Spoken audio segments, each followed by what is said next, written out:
Pagpapapatay, planong pagpapapatay kay Pangulong Duterte ang panibagong assignment ni Torre.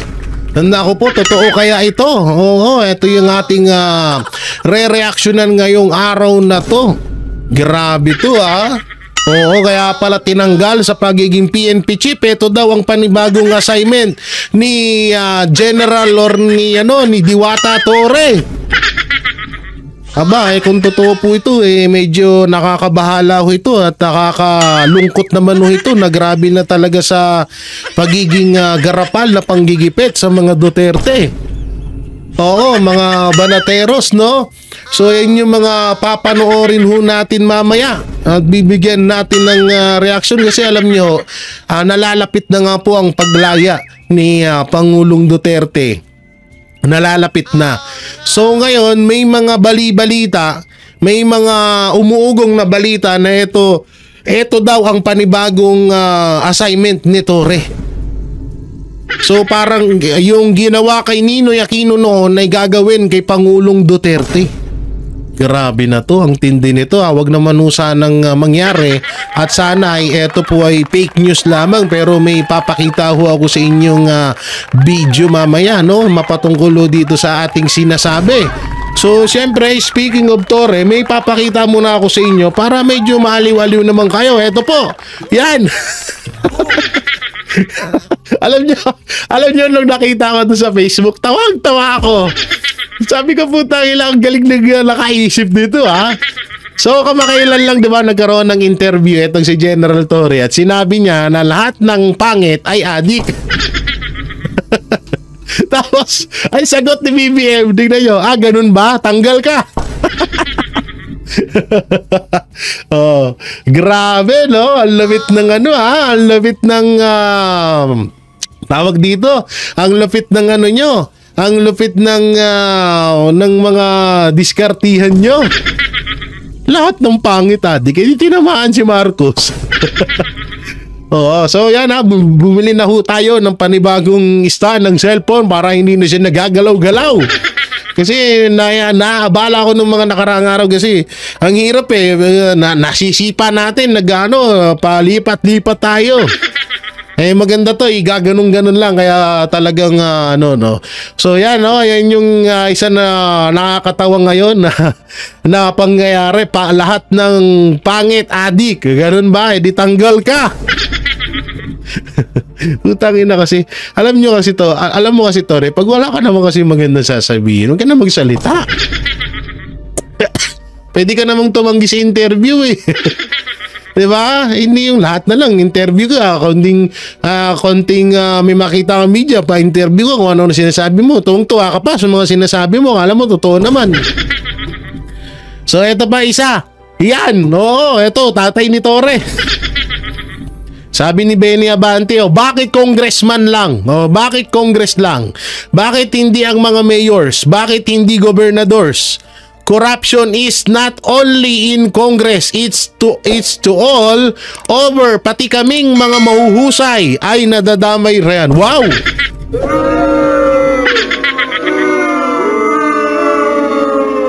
Mahusay ka, di ka nga nanalo. Paano ka laging mahusay kung hindi ka naman nanalo? Nanalo kaya ka lang nakabalik din sa Congress dahil kakampi mo ang Comelec. Tangina, anong husay doon sa puro Duterte pinag-uusapan nyo? Mahusay na yon? 125 confidential fund, mahusay na yon. Pero yung 4 billion ni Marcos Jr., hindi nyo pinag-uusapan, mahusay na yon. Eto hindi, dito may punto siya ho dito. Bakit nga naman Congress lang? Ako, pabor po ako na pati mayor, gobernadors, no, talagang meron din talaga yan. May mga korupsyon na nangyayari niyan. Pero dito ako hindi sumangayon na pati kaming mahuhusay. So ibig sabihin kasama siya doon. Paano mahusay? Ayaw, sinuka ka na nga ng distrito mo. Hindi ka nga ipinanalo. Ang kaya ka lang nabalik dyan dahil sa Comelec. Di ba? So by the way, hayaan na natin. Ito yung yung isa sa mga bulaang propeta no na nakabilang sa mga bulaang propeta. Tanga na, Diyos ang kanyang palaging bukang bibig. Pero demonyo naman ang ugali. Ganyan yan si Congressman Benny Abante. Palakpakan. Na may halong tawanan. Ay, nako. Oh, so dito na tayo, no? Dito na tayo sa kay tama ba? Ito ba yun? Wait lang ha. Tingnan natin ha. Oo. Tingnan natin. Oh, ito nga yan. Medyo edit lang natin kasi hindi natin naging prepare ang nito ng medyo misa-misa nag-edit tayo. Inaano natin kasi baka mamaya matsupulanggit baby ko moon yung ating video, kaya tayo ay ina-adjust lang muna natin. Tingnan nga natin. Yan ha. So pantay na pantayan, walang kulang, puro bawas. So ito po, panoorin ho natin. Ay, asan yun? Wait lang ha. Ayan ha, panoorin ho natin muna itong panayam ni Attorney Topacio. Oo, binakbakan niya rito si Torre. Hindi na siya dapat tawagin to General, no? Torre na lang. Torre bagay sa DPWH dahil magaling maghukay ng maghukay kagaya. Tingnan natin to ha, yung title. Asan na? Torre bagay sa DPWH dahil magaling maghukay kagaya ng ginawa sa KOJC. Oo nga, no? Oo nga, dapat talaga sa DPWH ka, Torre. So, panoorin natin to. Ang nakikita ko lang po na bagay sa DPWH si General Torre, magaling siya maghukay. Katulad nung ginawa niya ron sa Kingdom of Jesus Christ. Pero bukod doon, ay wala akong nakikitang special qualifications niya para siya ay pumunta sa DPWH. Sa pagdating naman po sa NBI, ay ako po ay, well, personally po ito not as a spokesman of the Partido Demokratiko Pilipino. In my personal opinion as a lawyer and as a citizen, ay hindi po very heavy-handed po at hindi sumusunod sa constitutional rights itong si General Torre para ilagay siya sa NBI, at he has very big shoes to fill sapagkat matino po at maayos yung dating direktor ng NBI, si former Judge Jaime Santiago. At I think ang pinakamaganda pong gawin ng ating pamahalaan, in my personal opinion only ay hayaan nang matapos ang termino bilang pulis. Hintay na mag-retire si General Torre, and I think he should retire. Ilalagay siya sa NBI? Si Torre, naku po. Eh kung sa PNP nga nagkalat siya ng taeat dun eh. Tapos ilalagay siya sa pagiging NBI dyan. Naku po. Kawawa ang NBI dyan. Kung anong kabaliwan at katarantaduhan na ginawa niya sa PNP, ganun din gagawin niya sa NBI. Ayos-ayos ng record na NBI, guguluhin nyo na naman. Because I don't think he has any more contributions to make to our country, judging from his previous actions as a police officer. Event na nangyari kahapon, ito nga pagkakatanggal. Attorney po, pwede ho bang, ayan, wala nang audio, pagkakatanggal sa pwesto ni Police General Nick Torre, dyan po nga sa Philippine National Police. Ano ho bang masasabi po muna ninyo? Ang masasabi ko po ay tama po yan, at nagpakita po ng matibay na liderato ang ating DILG sa pamumuno ni Secretary John Vic Remulla, sapagkat napakalinaw naman po na nagsagawa po ng malakihan o malawakang pagbalasa si General Torre nang wala pong pag-observe ng proper protocol na kung saan ito ay dapat idaan sa National Police Commission. At noong siya ay ito po ay pinawalang bisa ng NAPOLCOM at ng kalihim ng DILG, ay hindi po sumunod. So that is plain and clear na insubordination na dapat lamang pong patangan ng pagkaparusahan. Opo, pero yung pagkakatanggal po sa kanya at syempre paglipat po sa bagong liderato, ay marami pong nakapansin na hindi po naging formal. Baga, may seremonya pero hindi ganoon yung mainit yung pagtanggap at yung pagkakaalis niya ay para bang biglaan, ganun lang, immediately, attorney. Hindi kasi, hindi, eto yung pagkakatanggal kay Torre, marami tayong pwedeng sabihin na dahilan. Unang-una yung pagiging mayabang niya nga. Pangalawa, yung pagiging pangit niya. Di ba sabi niya, siya mismo nagsabi niyan, pag pangit, addict, di ba? Baka mamaya napaisip si Marcos na, ay, ikaw pala yung addict dito. No? At yung pangatlo, talagang ginawa lang siyang puppet ni Marcos Jr. Kasi tapos na yung pinagawa, yung pagbalasubas, pagsalaula, panggigipit sa KOJC religion, kay pastor, di ba? So tapos na kay Pangulong Duterte, tapos na. So tapos na yung pangangailangan sa kanya ni Marcos. At kadalasan din kasi ayan din po yung talagang ugali ng mga Marcos. Pag tapos na yung pakinabang sa iyo, yan basta-basta ka na lang iniiwan. Di ba ginawa na yan kay Vice President Sara Duterte. Ginawa na yan kay Pangulong Duterte. Ginawa ng mga Marcos yan sa atin. Tapos pagkatapos ni Marcos pakinabangan, etong mga Duterte, tingnan niyo ginawa niya, 'di ba? Binalasubas niya. 'Di ba? Tinarantado niya. Pagkatapos siyang pakinabangan si pastor sa lahat. Media, service, aeroplano. Asan na? 'Di ba? Binalasubas niya rin. At hindi lang sa Duterte, pati si Chavit Singson, sinabi na rin 'yan.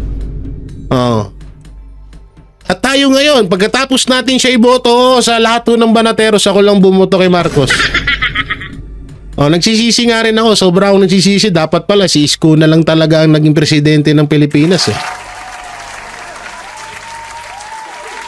Kung hindi man si Isko, si BP Sara na lang. Kaso ang tinakbo kasi ni Vice President Sara Duterte noon, vice presidente, kaya medyo nang lumo talaga rin ako.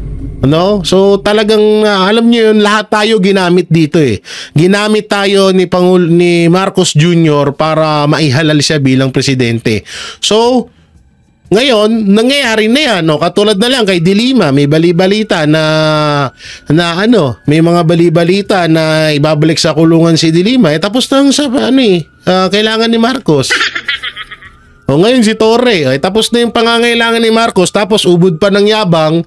Dinaig niya pa si Marcos sa lahat na lang ata ng pulis, hakot niya kada saan siya magpunta. Di ba?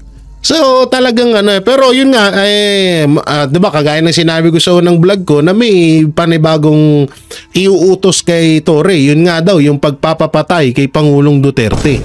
Ewan ko lang kung gaano katotoo yan. So mamaya panoorin natin yun Opo, dapat po naman, sapagkat actually po, nagtataka ako at gusto ko na nga pong magkomento na kung bakit ang isang hepe ng ating kapulisan na tila yata ay ayaw sumunod at sumusuway sa utos ng mga nakatataas sa kanya ay nananatili pa. Actually, ilang araw din po bago umaksyon ang liderato, ngunit ngayong umaksyon ay nararapat lamang po yun.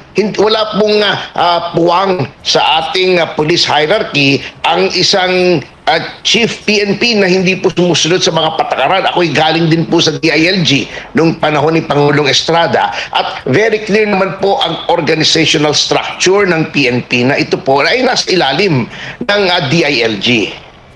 Opo. Hindi ho ba ito makakaapekto naman po sa moral ng mga kapulisan po natin?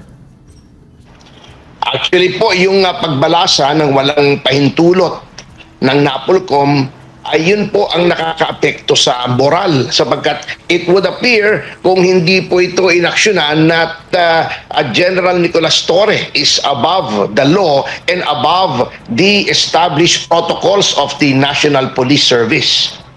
Opo. Wala ho ba kayong nakikitang epekto, implikasyon, attorney, doon sa mga naipatupad na mga polisiya po ni Nick Torre pagdating po sa peace and order sa bagong mamumuno dito ngayon sa Philippine National Police?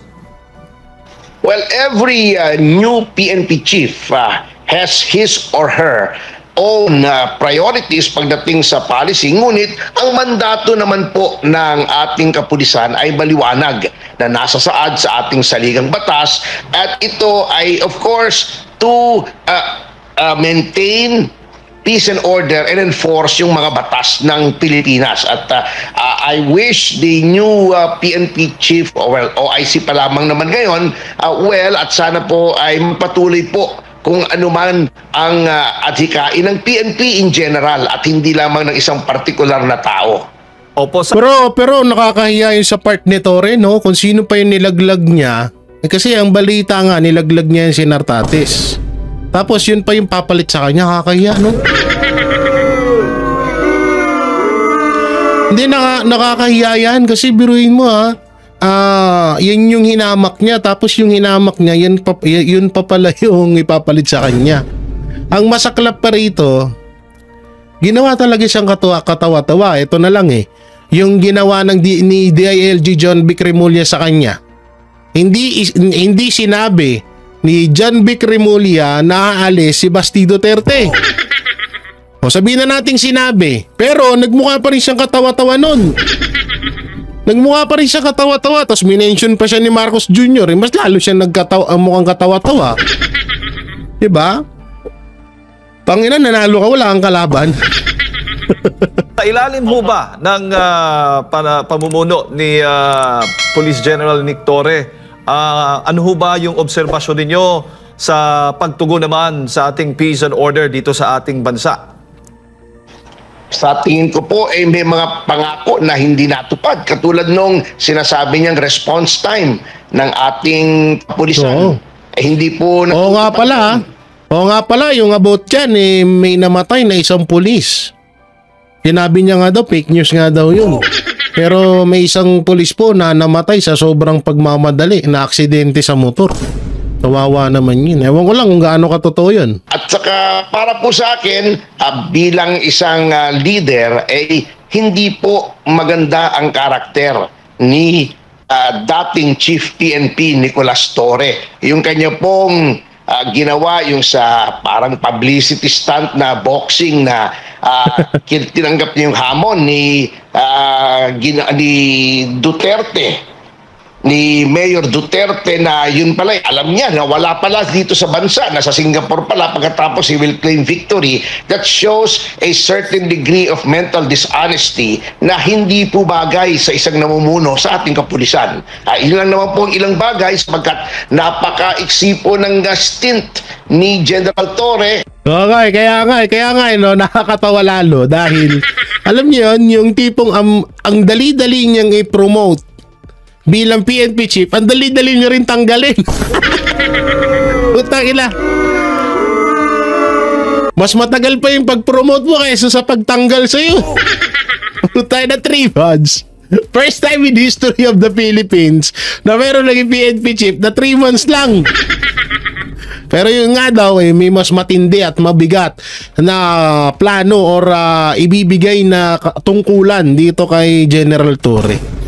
Yun nga daw po, yung pagpapapatay dito kay Pangulong Duterte kung sakaling iuwi na ito ng Pilipinas. Naku po.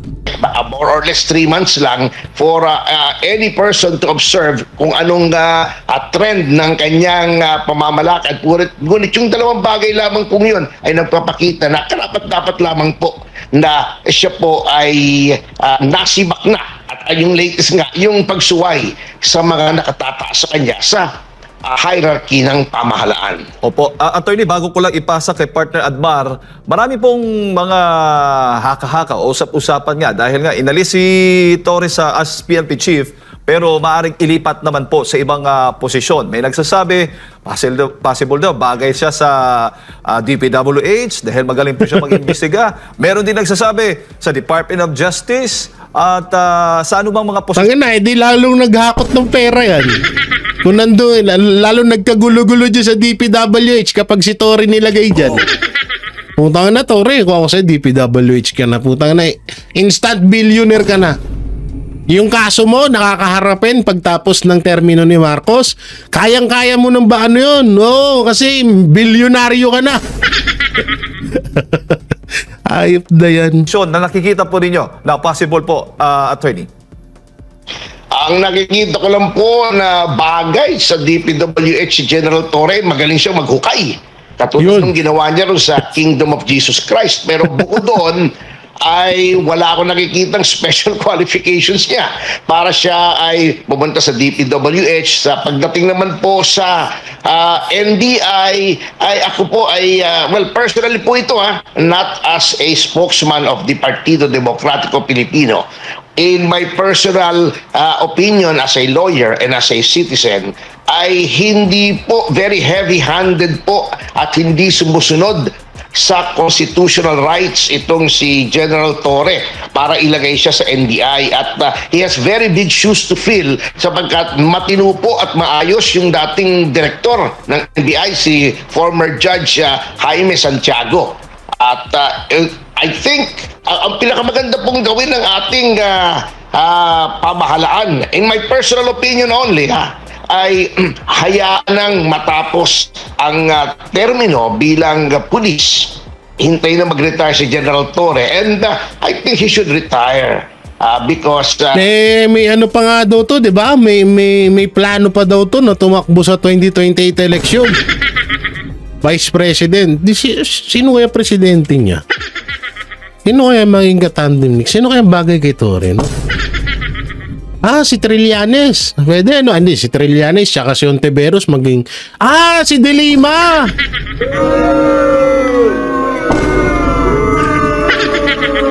Oo, di ba?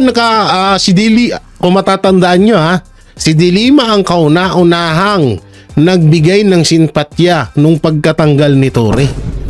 So maaaring kapag tumakbo si Torre sa darating na 2028 election, anak ng teteng, Torre tsaka De Lima. Torre De Lima. Lima Torre. O kaya Re Lima. Kita na, may panibago na naman tayo mapapanood. Yak, kadiri, no? Ew! Pa!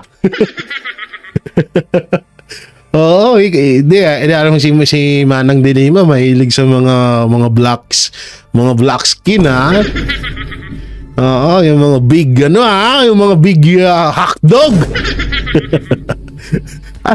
O nga pala, Jesse Nartatis nga pala yung Ay, nako. Junel. Baka yun ang maging katandem ni Torre, si De Lima. Kasi yun ang unang nagbigay ng simpatya sa kanya, Malay mo, may relasyon na rin siya. Ay, paano si Fajardo nga pala, no? Paano nga pala yung julalay ni Torre na si Fajardo na may nunal sa bunganga? Paano na pala? Saan na siya mapapadpad? Kada sa boxing, kahit saan mo makita si Torre, nandun si si julalay niyang Fajardo, Na pag sana na may mga chismis nga na magjowa na daw yung dalawa. Diba? So, paano na pala si Fajardo, no? Oh, so sad. I don't think he has any more contributions to make to our country, judging from his previous actions as a police officer. Okay. Attorney, magandang umaga, si Admar po ito. Nakikita niyo po ba na pinaiiral ng dating PNP chief yung personal na interest? Kasi hindi niya sinunod, considering kanyang demote yung kanyang pangalawa sana na pinuno na ngayon ay tinalaga bilang PNP chief na matapos niya itong ipatapon doon sa Mindanao. Opo, sa akin po, hindi na yung personal na interest niya, kundi yung pagsunod na lamang sa patakaran. Ang isang PNP chief na hindi marunong sumunod sa regulasyon, ang hindi marunong sumunod sa mga nakatataas kanya, ay hindi dapat maging hepe ng PNP. Tapos, no, sa katigasan ng ulo ni Torre, binaril niya si Marcos. Grabe, halimbawa, siyempre, masakit kay Torre ito, napahiya na siya. Kasi halimbawa man talaga na kung totoo man to na talagang tatanggalin si Diwata Torre. Siyempre, masakit sa loob niyan. Tangina, ginawa kong kahiyan, nakakahiya yung sarili ko. Na humarap ako sa isang kahihiyan na pangyayari. Tapos ngayon, bigla niyo akong tatanggalin. Bigla biglang nag-argumentado si Tori, no? Oo, tas siya pala yung si Tori pala ang tatapos sa kahirapan ng buong Pilipinas. Oo, tapos di ba tatakbo to ng 2028, buta na magiging instant hero ka nun, Tore. O total, di ba, Tore, hindi kita inuutusan na, hindi napaisip lang ako kasi parang masakit to eh. No, kasi hanggang ngayon hindi niya pa ata tinatalaga si Nartates na pagiging PNP chief. Dapat siya ang gumagawa niyan eh. So ngayon parang hindi niya tanggap. Hindi kaya naku po, nakaka-imagine ako ng hindi maganda ha. Huwag naman sana, pero sana mangyari. Ay, sorry. No, napapaisip lang, what if lang naman. Biglang biglang nawindang si Tori, no? Pangina, kahihiyan yung ginawa nyo sa akin, tapos bigla nyo ako tatanggalin. Pinangakuan nyo ako na kapag napakulong ko si Kibuloy, tapos si Duterte, PNP chief na ako. Tapos tatanggalin nyo ako agad. Di ba? Nagwala, no? Pagkat it is a position that requires not only leadership, not only skills as a policeman, as an investigator, pero higit sa lahat, respect for the rule of law and obedience to the chain of command. Opo, at matatandaan, attorney, kinumpara pa niya yung kanyang sarili kay dating PNP chief at ngayon ay Senador Bato de la Rosa. Kasi from 1-star general, naging 4-star. Kumbaga, dinipensahan niya yung kanyang sarili. Alayo mo doon, Tori, huwag kang mangarap. Nung iniluklok siya bilang PNP chief, at ganito po ang nangyari sa kanya na ilang buwan lang ay natsugi agad sa pinakamataas na posisyon sa pambansang pulisya, attorney. Opo, well, personal kong kilala si Senator Bato de la Rosa. At alam niyo po, siya po ay miyembro ng aking partido, yung Partido Demokratiko Pilipino. Ngunit malayo po. Napakalayo in terms of leadership, in terms of firmness as a police general. Pati sa pinag-aralan, may PhD po sa public administration si Senator De La Rosa. At nakita naman po natin, although medyo nakikita natin may pagka-jolly character siya, may pagka-character si Senator De La Rosa, his heart is in the right place at palagi po siyang naninindigan sa mga bagay na nasa tama at para sa best interest of our country. So malayong-malayo po. Of course, we are a free country, malaya siyang i-compare ang sarili niya kahit kanino. Opo, at kung hindi ito napalitan, itong si dating PNP Chief Attorney, nakikita niyo po ba na posibleng makaapekto ito sa laban kontra kriminalidad, laban kontra droga at laban kontra korupsyon dyan po sa hanin ng pambansang pulisya? Opo, kasi nabanggit na po ni kasamang Jade kanina yung moral.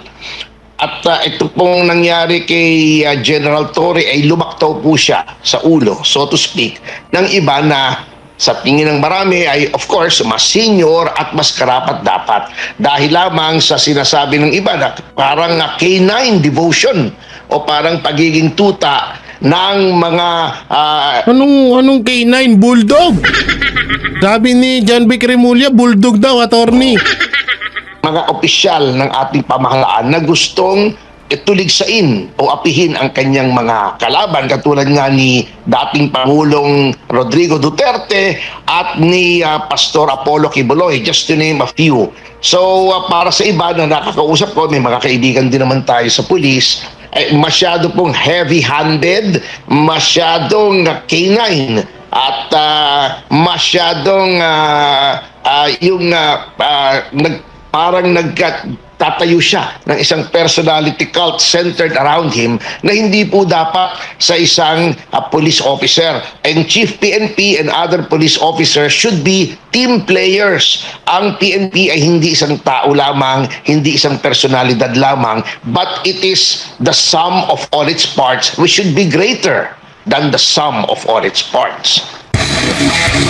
Yun, no? So, ganda nung binitawan na salita ni Atty. Topacio patungkol dito kay Torre. Pero dito tayo. Katunying, pinagalitan si Torre. Ano, panoorin natin to. Malupit din to. Ano? Kapit ko talaga, Torre. Magbitaw ka na. Ayan na, muta na. Grabe tong matindi tong daanon ni Katunying. Panoorin natin. Tinawagan ni ES si General Torre. Oy, General Torre, tantan at tigilan mo yan. Sumunod ka na lang sa Napolcom. Kaya po yung inabot. It's one of the greatest humiliations po na inabot po siguro niya. Sabi po, sa balita nga, 5 beses siyang tinatawagan ni Secretary John Vic Remulla para dun sa turnover kahapon, pero hindi na po siya sinasagot. Nako. Sa PNP. Grabe talagang matigas ang mukha mo Tiff, kayo po nung malaman ninyo, marinig ninyo, ano pong first reaction o naramdaman ninyo, Senator Ping? Well, unang tanong siyempre, bakit kaya? Kasi at the time na talagang bitbit niya yung PNP, yung buong organization sa, alam mo, magandang perception ng publiko dahil sa mga ginagawa niya. Yun nga, biglang may balita na papalitan. Actually, may nagpadala nung yung sulat ni Executive Secretary Bersamin, kaya nakakagulat. Nagulat din pala kayo. Oo, ano po yun? Kahapon? Hindi akalain talaga maraming hindi nag-aakala na mangyayari. Pero yun nga, dahil batid ko naman na merong konting background doon sa tungkol sa pagka-sibak niya, pag-reshuffle niya ng mga polis. Ang pinakamaano doon, yung number 2 man. Kasi nung panahon ko, natatandaan ko, binigyan ako ni President Erap ng blanket authority. Ikaw na magpatakbo ng PNP, yung mga designations, assignments, maski yung sa promotion. Kasi ang level ng authority ng Chief PNP sa promotion, hanggang Police Lieutenant Colonel, sa kanya yan Hindi na kailangan dumaan kung saan. Pwedeng on the spot, mag-promote. Ako, nagpo-promote ako on the spot noon pagka binalo ko sa field at may magandang accomplishment. Ora mismo, sinasabihan, inaano ko doon, orders to follow, pinopromote ko na. Pero yung command group, ang command group kasi, 3 lang naman yung Lieutenant General sa command group. Diba? Yung Deputy for Administration, number 2 man. Deputy for Operation, number 3 man. Saka yung Chief Directorial Staff. Yun talaga hindi ko pinakailaman yun. At yun talagang pinaubaya ko yun sa mas nakakataas sa Commander-in-Chief at saka sa chief sa head ng ex-officio, chairman actually ng Napolcom. Kasi ang Secretary ng Interior and Local Government, siya yung ex-officio chairman. As SILG, wala siyang pakialam sa PNP. Pero as ex-officio chairman ng Napolcom, doon siya merong supervisory authority. Yung po bang... Ang narinig ko noon, kasi di ba ni-reshuffle niya, ni-reverse ng Napolcom. Pero hindi siya tumalima. Diba, nagkaroon pa ng flag raising yata na pinakilala niya pa si Yang Bana. Tama po. Bana, na parang diniin niya. Yun ang nakikita ko lamang pwedeng dahilan na kung bakit, sayang kasi alam mo, noong una siya na-appoint, medyo nagkausap kami ni Secretary John Vic noon Nung kampanya pa ito sa Cavite, nung nag-rally kami sa Cavite, sabi niya, Sanping, anong palagay niyo kay Nick Torres? Sabi ko, ayan ang kailangan. Ayan talaga yung nahanap niyo, yung mission-oriented na pag inutusan, talagang ibabangga yung katawan niya for the accomplishment of the mission. Maganda yung attitude.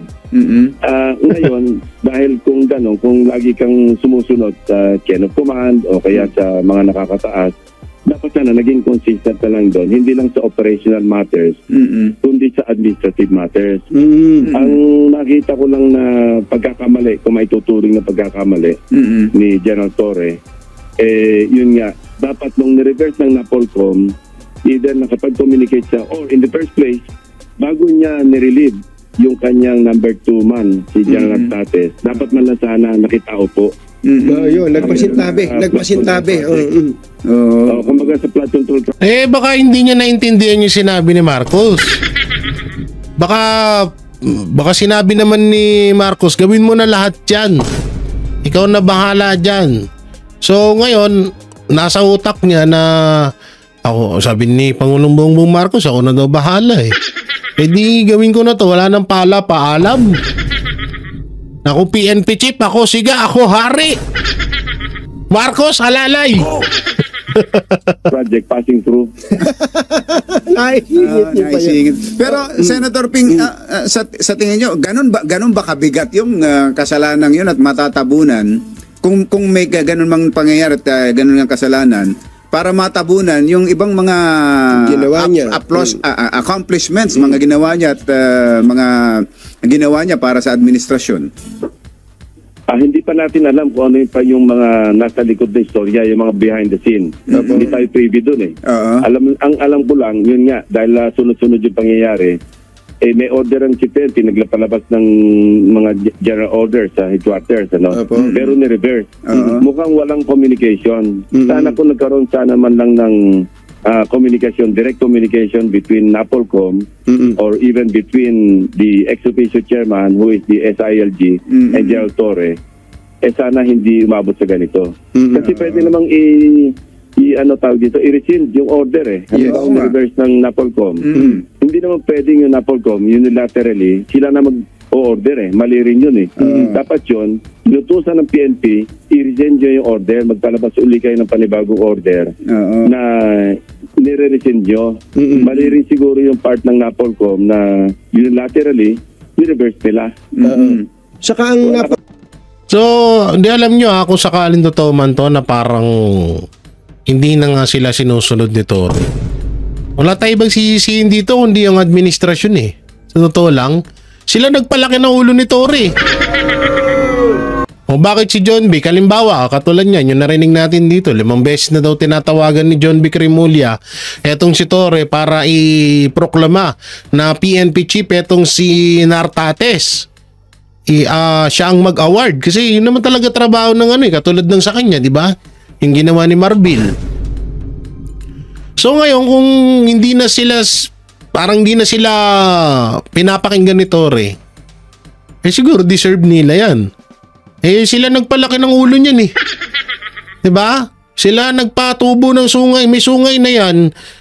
Tumubo pa lalo, nagkasanga-sanga pa nung pinupuri-puri nyo nung nakaraan yan. Ngayon, sinisiraan nyo naman.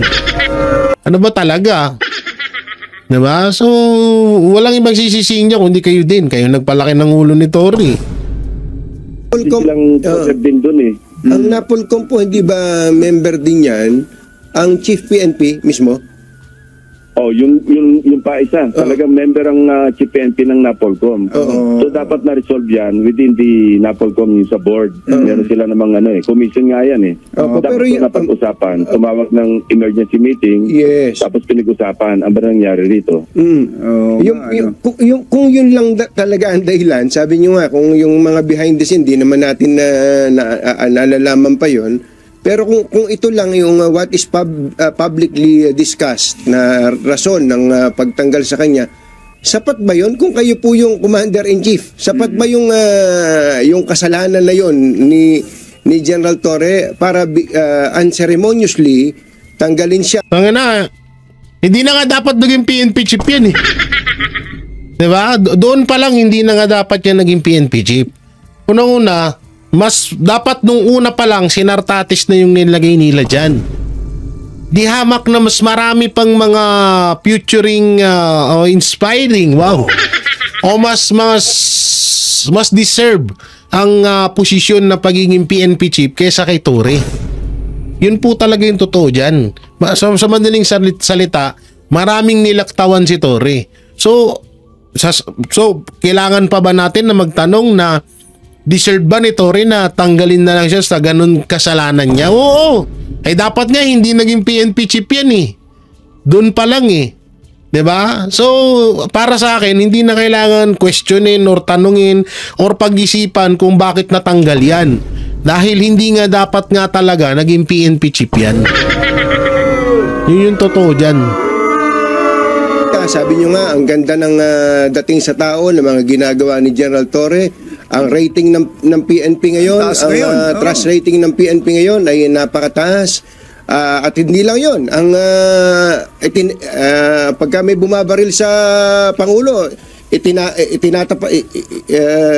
yung katawan ipahaharang niya sa bala. Ipahaharang niya sa bala yung kanyang katawan. Sapat ba yun? Sapat po ba yun, Senator? Kung nakapag-usap, kung nagkaroon ng komunikasyon at na-resolve internally, sana ganun ang nangyari. Kaya nga sabi ko, hindi natin alam ano pa ba yung mga underlying na mga circumstances, ano pa yung mga nangyari in between. Yun na hindi natin alam eh. Ang alam lang natin, ni-reverse ng NAPOLCOM, tinindigan ni General Torre, yung mga nangyari pa, mga behind the scenes na pangyayari, hindi na natin alam yun. Opo. Tsaka unang-una pa lang, ito pa po bago siya iproklama bilang PNP chief, unang-una, saan ka nakakita na isang pulis na ipinromote bilang PNP chief na hindi niya mismo sinunod ang batas? O paano ko ba nasabi yun? Ano bang dala-dala niya nung panahon ng siege sa KOJC sa Davao? 'Di ba, warrant of arrest? Ano ang nasa address ng warrant of arrest? 'Di ba, Pasig? Pero bakit nandun sila sa Davao? Yun pa lang, mali na. Pangalawa, ang ginawa nila, ang hawak niyang papel ay warrant of arrest, hindi search warrant. Anong ginawa nila sa KOJC dun sa Davao? Sa siege dun? 'Di ba? Halos ilang buwan ho sila dun. Lagpas halos sa 24 to tutusin nga lang kung pag pinagsama sa amin parang 2 months ata. 'Di ba? So doon pa lang maling-mali na, labag na sa batas. Sa nga nakita, warrant of arrest dala mo pero nag-search warrant ka. Pangatlong pagkakamali, yung paggamit ng maling pamamaraan sa mga kapulisan. Biruin mo, nagdala ka ng 6,000 na kapulisan sa isang relihiyon. O asan na ngayon yung mga death squad nyo, yung mga angel of death? Asan na yung tumatagos-tagos si pastor sa dingding? Putang ina, wala nga kayong nahuli dun eh. Hindi nyo nga nahuli yung tao dun. Sumuko si pastor sa isap. May nahuli ba kayo? Asan si Abalos? Yan, isa pa yan si Abalos. Soon, mananagot ka din. Waiting ka lang. Ngayon, pahinga ka muna dyan. No? Mas okay na yan, pahinga ka muna dyan. Diba? So saan ka nakita na isang pulis na lumabag sa batas tapos pinromote ng PNP chief? Tapos ngayon na tinanggal siya, parang di siya makapaniwala. Fuck you! sorry. Nadadala na naman ako sa emosyon ko, nagpapakabait na ako eh. Diba? Alam nyo, itong hindi na to matatawag na, alam nyo yung big deal. No, wala na, hindi mo na matatawag to na big deal itong pagkatanggal ni Torre. Ang problema lang dito kung ano yung huling ipapagawa sa kanya. At ayan nga daw yung mga bali-balita ngayon na ang huling ipapagawa kay Torre ang panik, di ba? Mamaya papanoorin natin ha. Sige, eto muna. Inamin ngayon ni Interior Secretary John Vic Remulla na tinanong siya ng Pangulo kaugnay kay Police General Nicolas Torre bago ito sinibak. Sabi niya, hindi sila nagkasundo ni Torre sa rigodon sa PNP at inirekomenda umano niyang patibayin ang PNP bilang institusyon.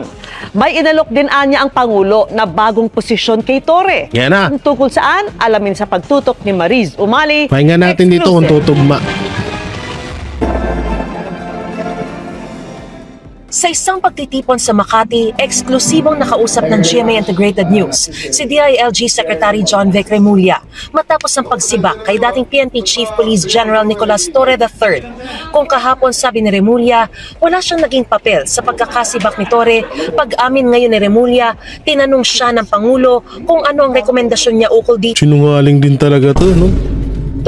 Inamin din ni Remulla, di sila nagkasundo ni Torre sa rigodon ng mga opisyal sa PNP.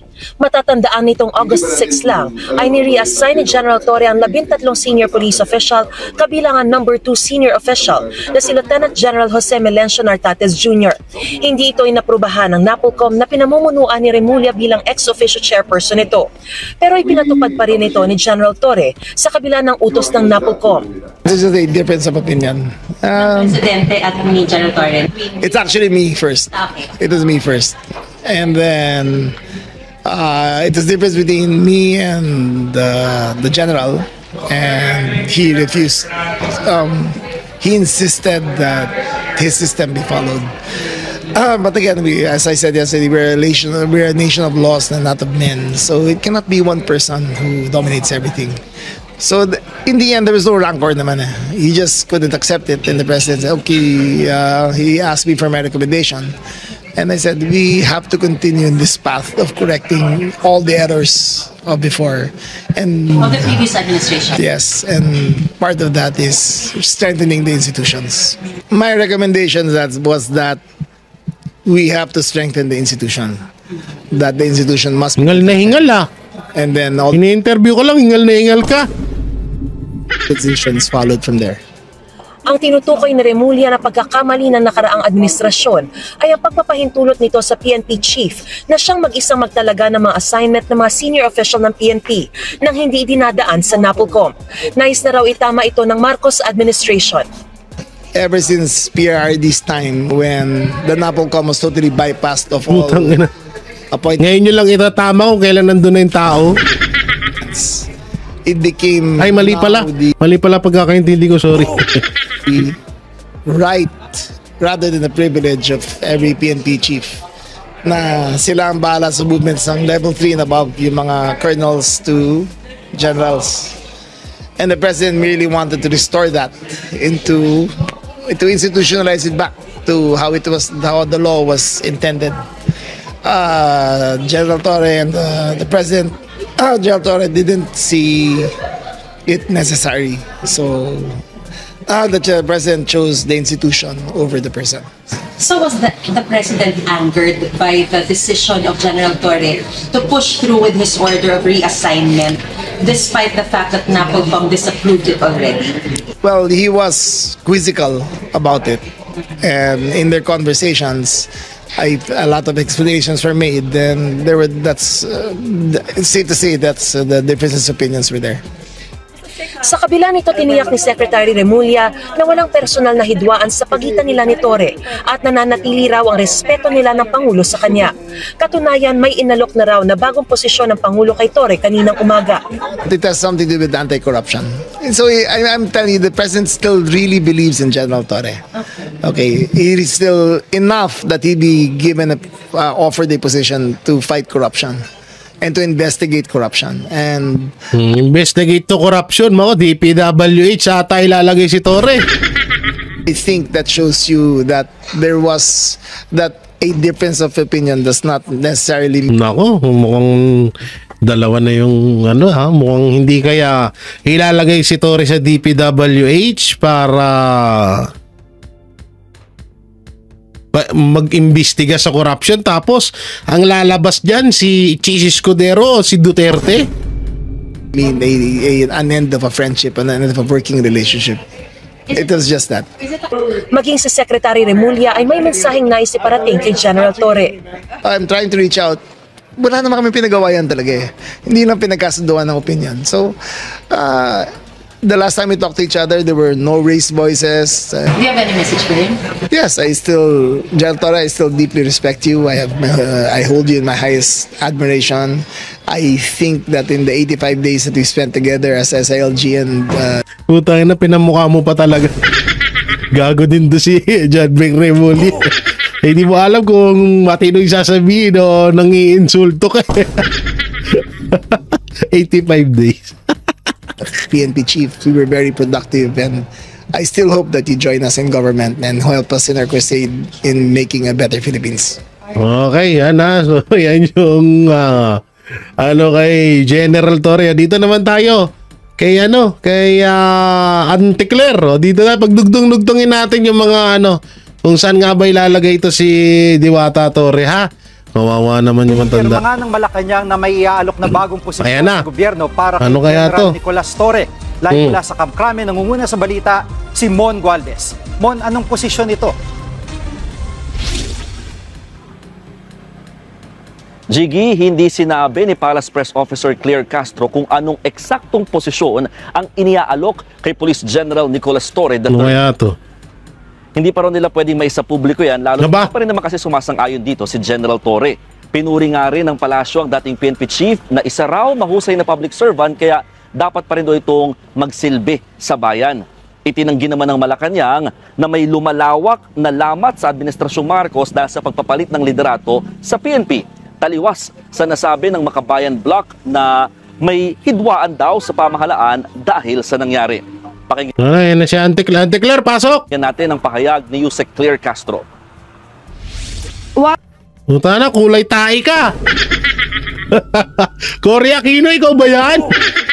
Cory Aquino tsaka Mel Chanco pinagsama.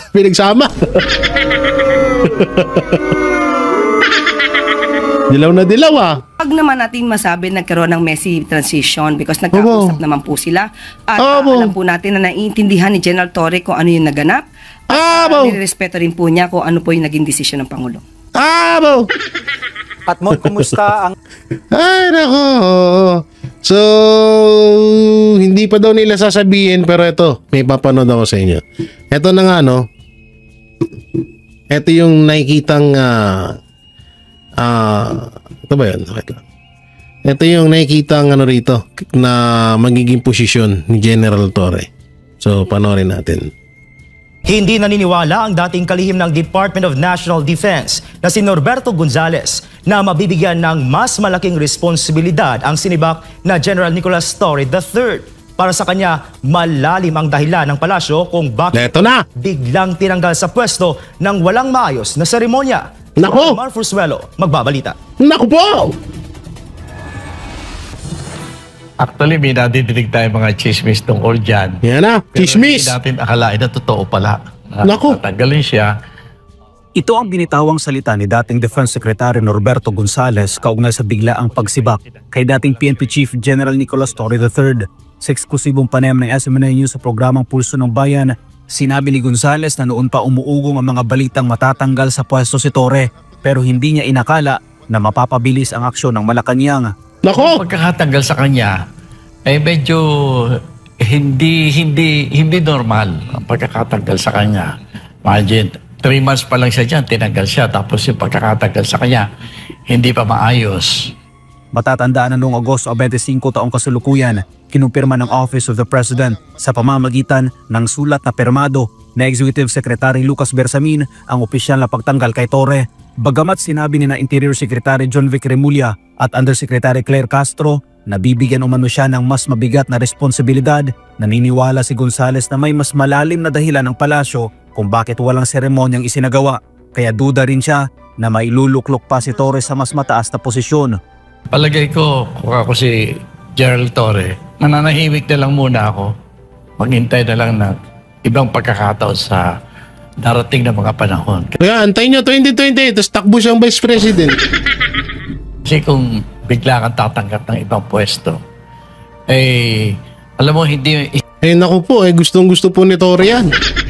Hindi indikasyon na bibigyan siya ng pwesto Kasi kung bibigyan siya ng pwesto, maganda sana ang pagkatanggal sa kanya. Iyan ay indikasyon lang ng dalawang bagay. Una, ay tingin nila hindi talaga siya magaling. Pangalawa, kahit magaling pa siya, may nakabangga talaga siya na medyo mas malakas kaysa sa kanya. Pangatlo, pangit talaga siya. Pangatlo, papit lang talaga siya ni Marcos. Para sa Diyos sa so eto na nga. Ito na nga yung sinasabi ko. May papakita ako sa inyo. Asan ba yun? Ito. Ayan. Basahin nun natin ha.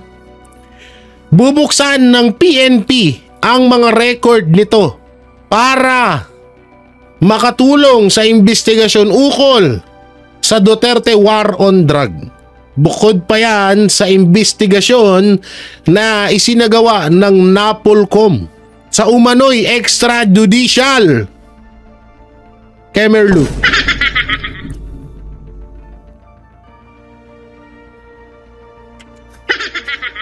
So may panibago na naman silang gagawin sa mga Duterte.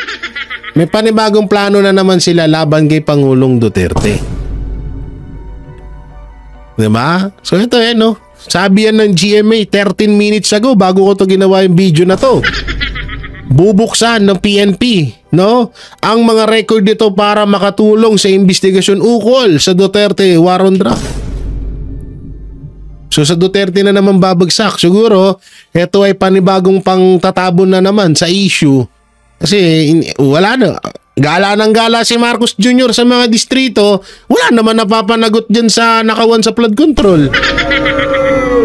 Puro lang siya, ganito kasi yan eto ginawa to, nilagyan to ng bakal, tapos tinipid.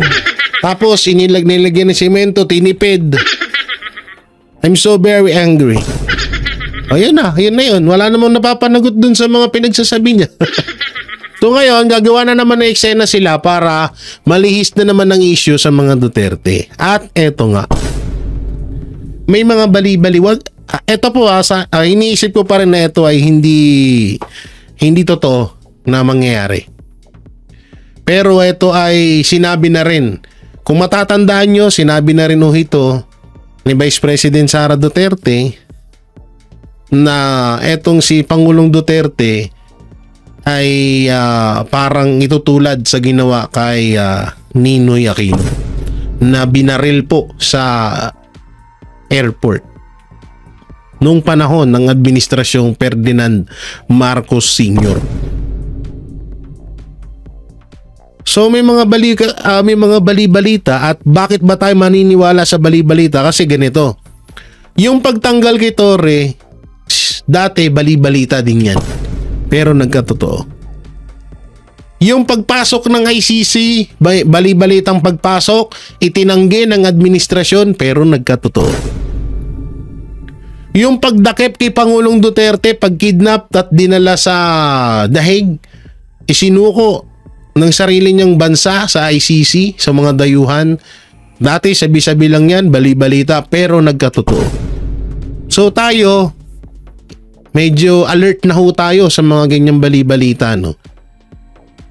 Hindi kaya, wag naman ho sana, no? Hindi kaya totoong pinaplano ito ng mga anti-Duterte. Na di umano, wala po itong kasiguraduhan, di umano na itong si Torre kaya tinanggal ay siya yung gagamitin para patayin si Pangulong Bongbong Marcos tuloy. Sana. Siya yung gagamitin para patayin si Pangulong Duterte. Pangulong Rodrigo Roa Duterte. So nakakabahala lang yung mga bali-balitang yan. Pero hanggang ngayon, ang magagawa lang talaga natin ay magdasal. At patuloy na magdasal, sumuporta sa mga Duterte dahil may panibagong issue na naman na iniluluto laban sa kanila. Alam naman na natin yan, lahat naman na nangyayari ngayon bagsak niyan sa mga Duterte at yan ang gusto ng mga anti-Duterte. So kahit ako rin, medyo nabigla ako dyan sa balitang yan na ganyan yung ibibigay na assignment, na pinakamahalagang assignment kay General Torre, kay Diwata Torre. Pero ako ay sana pa rin hindi naman sana totoo yung balita na yan at sana hindi mangyari. Kasi kamakailan lang talagang umugong din ang balita na itong si Pangulong Duterte ay makakalaya na at makakauwi na sa bansang Pilipinas. Sa totoo nga lang, di ba, may pinakita ako sa inyong picture noon na eto nga, no? May pinakita ko picture sa inyo na parang nagtatanong na kung karapat dapat bang makauwi. So ito po yung video na yon. So wait lang, niitan lang natin, no? So ito po yung picture na yon noon na sinasabi ko sa inyo, no? Na ito po, no? Sang-ayon ka ba, no? Sang-ayon ka ba na mas mabuting maibalik na lang si former President Rodrigo Roa Duterte sa Pilipinas kaysa ilipat sa ibang bansa sakaling maaprubahan ang kanyang interim release? So ayan po yun. So ngayon, ang gagawin nga, dahil nga ayaw talaga ng pabalikin dito si Pangulong Duterte, ang gagawin, ipapapatay na lang. So sana hindi sana magkatotoo yun at sana ito ay bali-balita lamang at isang malaking fake news lamang. So sana, no? Sana. Yan ang ipanalangin natin. So yung mga banateros, mga kabiyaya, anong maiko-comment nyo dito sa balitang ito na panibagong posisyon or panibagong ipapatrabaho kay Torre na ipapaplanong pagpatay kay Pangulong Duterte kung sakaling iuwi na sa bansang Pilipinas. So i-comment nyo lang po dyan sa baba at syempre don't forget to like, share, comment and subscribe sa ating YouTube channel. Pipindot na lang din po yung bell button para lagi kayo updated sa ating mga video araw-araw. So maraming salamat, ingat po kayo palagi. God bless and peace and bye-bye.